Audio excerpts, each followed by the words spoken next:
اعوذ باللہ من الشیطان الرجیم، بسم اللہ الرحمن الرحیم۔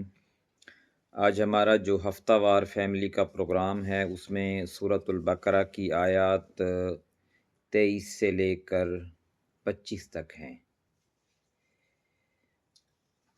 ہم نے سورۃ الفاتحہ پڑھی کہ ہم دعا مانگتے ہیں اپنے رب سے، پھر سورۃ البقرہ شروع ہوئی۔ اللہ تعالیٰ نے اس دعا کے جواب میں یہ کہا کہ آپ قرآن سے جو نصیحت حاصل کر سکتے ہو اس کے لیے ان شرائط پر عمل کرنا پڑے گا۔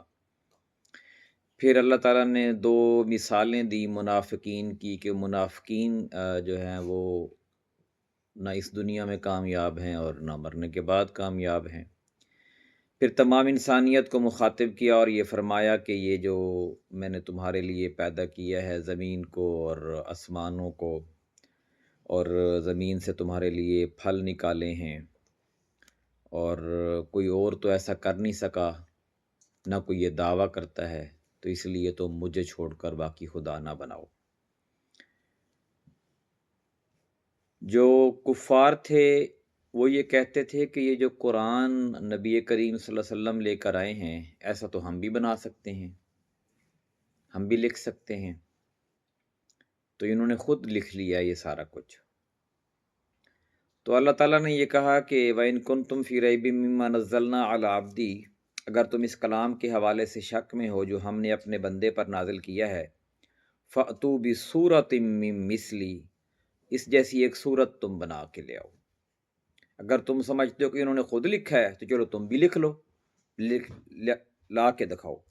وَادْعُوا شُهَدَاءَكُم مِّن دُونِ اللَّهِ، اور اللہ کے علاوہ اپنے تمام مددگاروں کو بلا لو، ان کن تم صادقین، اگر تم سچے ہو۔ اللہ تعالیٰ نے رہتی دنیا تک چیلنج دے دیا کہ ساری دنیا کے لوگ مل کر اس قرآن جیسی ایک صورت لکھ کر دکھا دے۔ ایک آیت کا بھی آگے تذکرہ ہے، یعنی ایک صورت، ایک آیت، اور جو بھی مطلب ہے کہ وہ اتنا بھی نہیں کر سکتے۔ فَإِن لَّمْ تَفْعَلُوا، پھر اگر تم نہ کر سکو، وَلَن تَفْعَلُوا، اور ہرگز نہ کر سکو گے، فَاتَّقُوا النَّارَ الَّتِي وَقُودُهَا النَّاسُ وَالْحِجَارَةُ أُعِدَّتْ لِلْكَافِرِينَ، تو بچو اس آگ سے جس کا ایندھن انسان اور پتھر ہیں، جسے کافروں کے لیے تیار کیا گیا ہے۔ قرآن میں ایسی کون سی چیز ہے جو ساری دنیا کے اسکالر اور ساری دنیا کے سائنسدان اور ساری دنیا کے لکھاری اور شاعر اور مطلب ہے تاریخ دان اور بہت بڑے بڑے محققین اور مصنفین کوئی بھی نہیں لکھ سکتا قرآن جیسی چیز؟ ایک صورت بھی اور ایک آیت بھی کوئی نہیں لکھ سکتا۔ اللہ تعالیٰ نے چیلنج دیا ہے۔ جو نظام، جو ہدایات، جو قوانین، جو طریقہ کار اور جو نصیحتیں اللہ تعالیٰ نے جس انداز میں قرآن میں بیان کی ہیں ایسے کوئی اور کر ہی نہیں سکتا۔ اس لیے ہمیں لوگوں کی لکھی ہوئی کتابیں پڑھنے کی بجائے ڈائریکٹ اللہ کی کتاب پڑھنی چاہیے۔ اس سے ہمیں اللہ تعالیٰ کے ساتھ اس کا قرب اور اس کی صفات کو سمجھنے میں اور اس کی ذات تک پہنچنے میں یا اس کی سمجھنے میں آسانی ہو جاتی ہے۔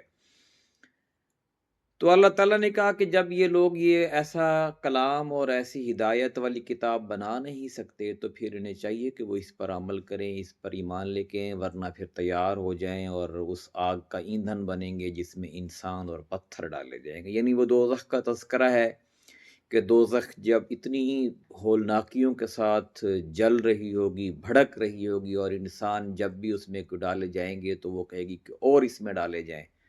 تو جب انسان سارے ختم ہو جائیں گے تو اس کو بھرنے کے لیے اللہ تعالیٰ پھر پتھر اس کے اندر گرائے گا، جیسے یہ دنیا کے اندر پہاڑ ہیں، پھر یہ پتھر جو ہے وہ وہاں پہ دوزخ میں گرائے جائیں گے۔ آسمان مطلب ہے کہ وہ انسان جو دوزخ میں ہوں گے ان کے اوپر پھر جا کے پتھر لگیں گے۔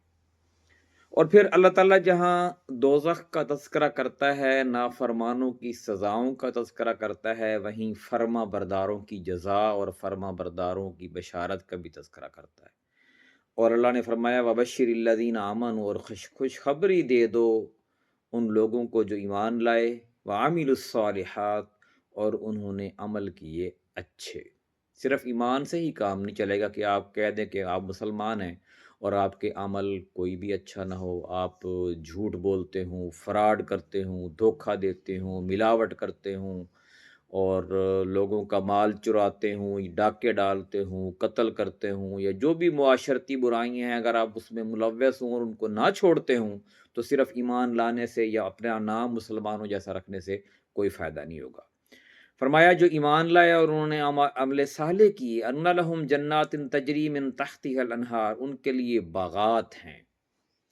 انسان کے پاس جب بہت پیسہ ہوتا ہے نا تو اس کی سب سے بڑی خواہش یہی ہوتی ہے کہ میرا گھر بڑا وسیع و عریض ہو، اس کے اندر جیسے ہمارا معاذ اکثر کہتا ہوتا ہے سوئمنگ پول ہو، باغات ہوں۔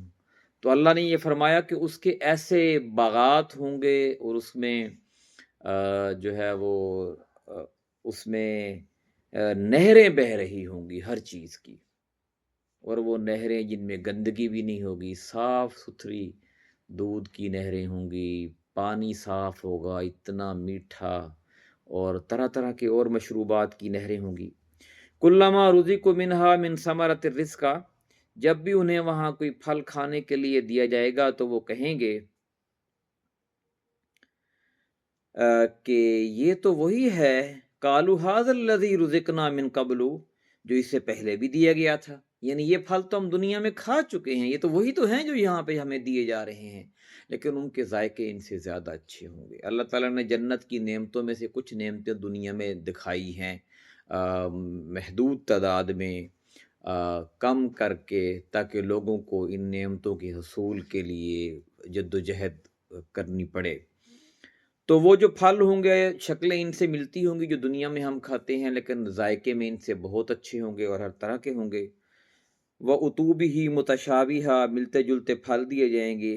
وَلَهُمْ فِيهَا أَزْوَاجٌ مُطَهَّرَةٌ، اور عورتوں کے لیے جو ان کے خاوند ہوں گے وہ پاکیزہ ہوں گے، اور مردوں کے لیے جو ان کی بیویاں ہوں گی وہ بھی پاکیزہ ہوں گی، یعنی کوئی رشتوں میں کوئی دو نمبری یا ملاوٹ نہیں ہوگی، خلوص ہوگا۔